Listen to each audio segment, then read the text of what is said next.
What's up everybody, Nonpon here, and in this video, I'm going to cover everything you have to know about the weapon box selector we are receiving from Snowbreak's first anniversary event.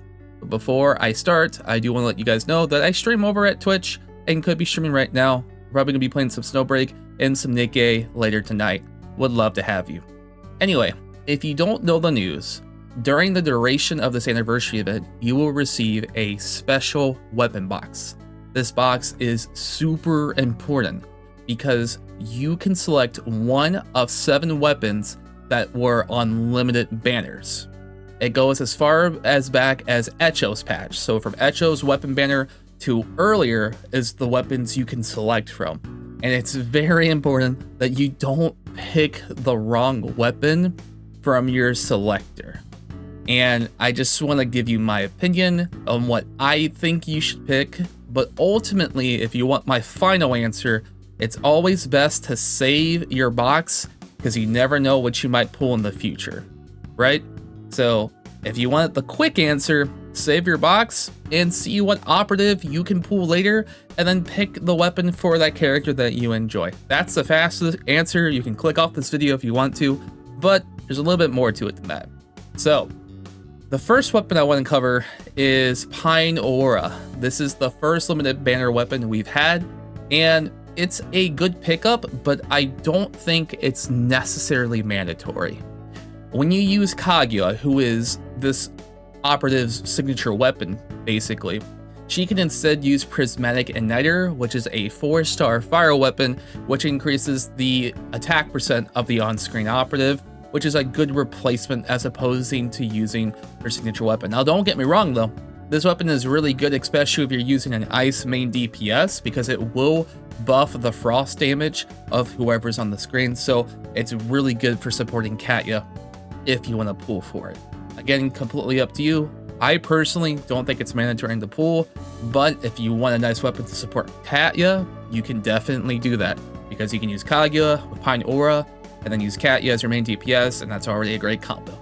And again, my opinion on these weapons have changed drastically since they've been released. We're in the year in for Snowbreak Containment Zone, and a lot has changed. So this is basically just an updated opinion on how I feel of the weapons that we have currently now.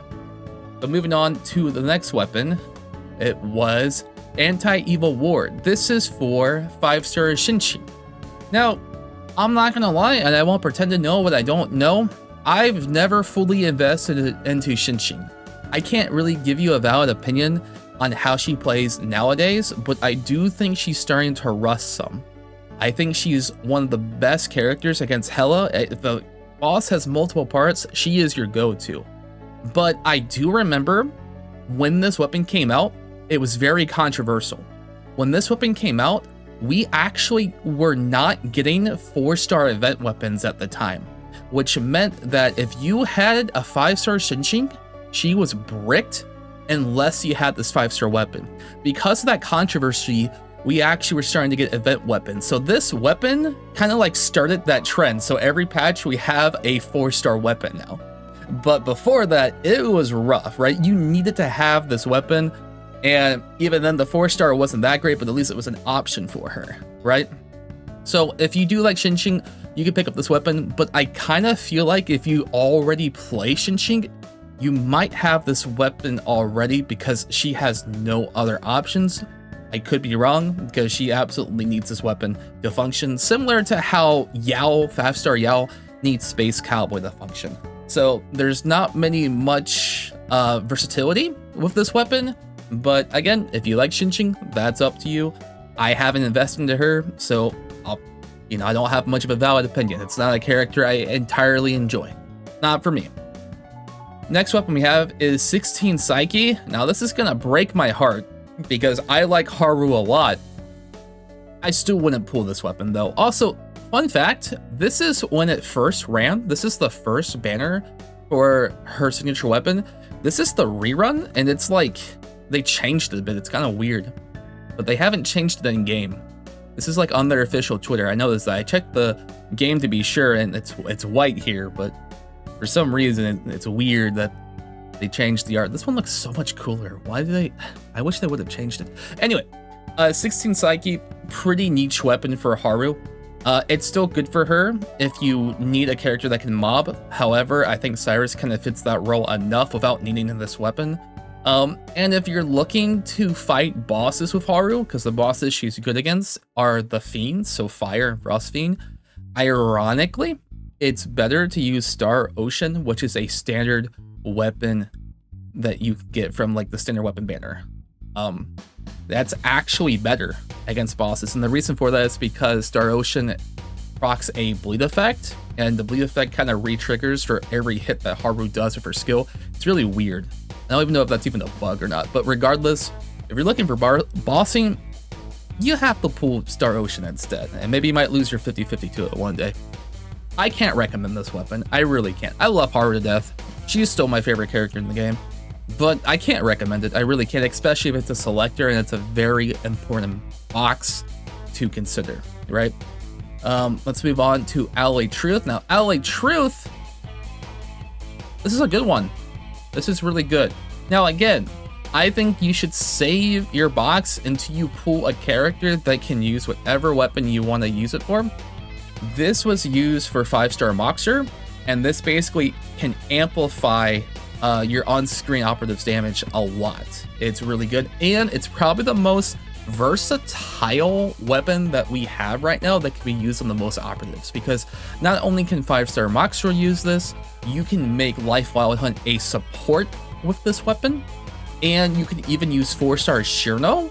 4-star Shirno with this weapon to be a support. You can like run Navigator on her because their support skills work very well with Alloy Truth. So as far as versatility goes, this is a good weapon to pick up. Even if you don't have any 5-stars, you can plug this in on a good handful of characters. Obviously, there's not too many submachine gun supports, but you can still work with it.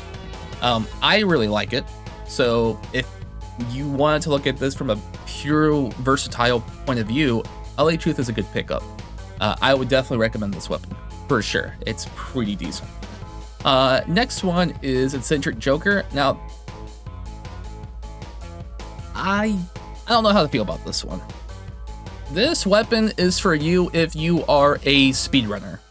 That's what Tess is. Tess is the speedrunner of Neuron Simulation, and if you want faster times against bosses, this is going to make it faster. You can still use her 4-star version, but this is going to make that ulting a little bit quicker for your main DPS. It's completely up to you. I don't think that applies to the majority of players.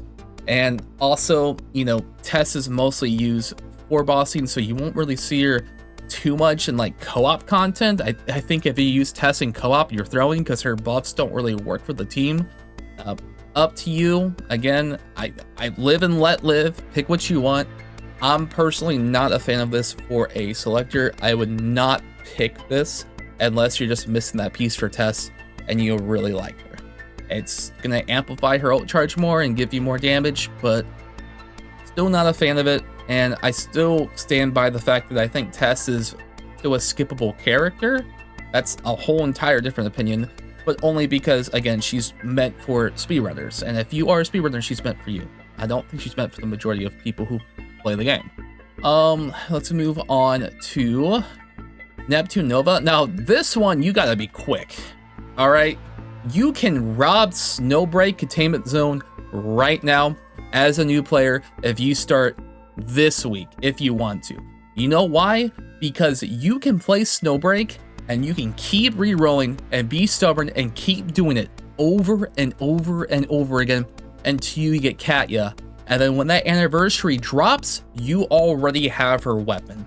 As a matter of fact, this is a good strategy for new players. If you're watching this video and you have not played Snowbreak, install it right now, re-roll until you get Katya, which is a very popular and powerful character, and then boom, when this anniversary drops, you get this weapon for free, right? That is a good combo for you. I would recommend this crossbow if you are planning to re-roll right now.